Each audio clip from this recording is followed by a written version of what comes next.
Disney, c'est une démarche qui est incroyable et je ne sais pas comment ça lui est venu, mais c'est absolument génial comme idée. Et c'est vrai que maintenant, quand on écoute, en dehors du contexte Fantasia, on va écouter je sais pas, Les Pins de Rome, ou on va écouter L'Apprenti Sorcier, on voit les images de Disney dessus, elles sont imprimées.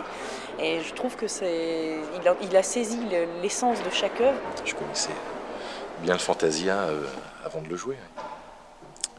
Donc voilà, donc c'est quelque chose qui, quand tu es enfant, permet de faire ressentir encore plus tout ce que transmet la musique, quoi, toutes les émotions que peut transmettre la musique. Là, c'est renforcé par l'image, donc c'est sûr, quand on est enfant, ça amplifie, ça facilite justement ce ressenti d'émotion.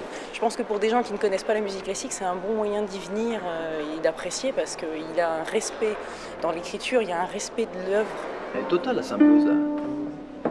En plus, vous avez aussi une pièce avec le pianiste, là, carrément un écran aussi, parce qu'il y a des effets. Vous avez un pianiste qui joue, là, dans Gershwin aussi.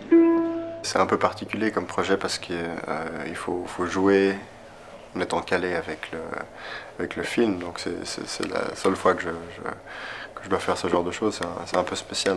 Normalement, on ne doit pas jouer avec un film. En général, on cale plutôt une image sur une musique, tandis que ça, comme on veut le faire en live, c'est un petit peu particulier. Il y a cette contrainte de coller à l'image, coller aux scènes du film. Donc voilà, en termes d'interprétation, c'est pas qu'on est limité, mais on est plus cadré qu'habituellement.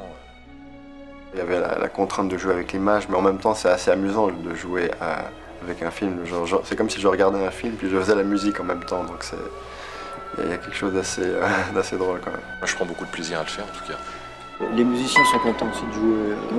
Fantasia, je connais les 2 DVD par cœur, je les ai vus un nombre de fois incalculable. J'ai une petite fille qui les connaît aussi par cœur. Donc quand on nous a proposé de faire ce projet-là avec l'orchestre, évidemment, moi j'ai sauté de joie en me disant c'est génial, c'est super, j'adore. Nous aussi on se fait plaisir.